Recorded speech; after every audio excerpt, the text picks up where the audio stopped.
அது எப்படி ஒரு மனிதனால 3 வேறுபட்ட மனிதர்களாக மாற முடியுமா? அப்படியே அன்னியன்ல வர மாதிரி. அதை பத்தி இன்னைக்கு பார்ப்போம். இது உங்கள் சைனேமா லைட்ஸ் கேமரா அண்ட் சயின்ஸ். அம்பி, ரெமோ, அன்னியன் ஒரே உடல் 3 மனங்கள். ஆனால் அது உண்மையிலே சாத்தியமா? ஆமா, இதுக்கு பேரு தான் டிசோசியேட்டிவ் ஐடென்டிட்டி டிஸார்டர், சுருக்கமா டிட். அதிகமான பேரதிர்ச்சி அல்லது மன அழுத்தத்தால மூளை உடைந்து பல ஐடென்டிட்டியா உருவாகும்.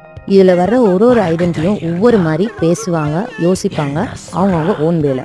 இதை விக்ரம் சார் நடிக்க மட்டும் இல்ல, இதுக்கு பின்னாடி இருக்கிற உண்மையான சயின்ஸை ஸ்கிரீன்ல கொண்டு வந்திருக்காரு.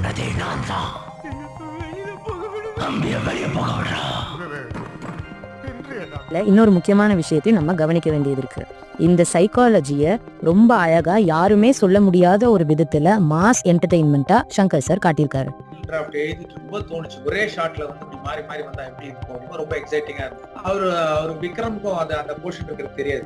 படிச்சு காமிக்கும் பயங்கர எக்ஸைட் ஆயிட்டு மேக்கப் ரூம்ல இருந்து ஓடி இந்த கையை பிடிச்சிட்டா, sir thank you sir thank you sir. Vikram சாரோட ஆக்டிங் வேற லெவல் அந்த படத்துல. ஆனா அதுக்குள்ள இருக்கிற சயின்ஸ் அது நெக்ஸ்ட் லெவல். இது மாதிரி நிறைய சினிமா பிளஸ் சயின்ஸ் ஃபேக்ட்ஸ் வேணும்னா மறக்காம நம்ம சேனலை ஃபாலோ பண்ணுங்க. அடுத்த வீடியோ எதை பத்தி வேணும்னு கமெண்ட்ஸ்ல சொல்லுங்க.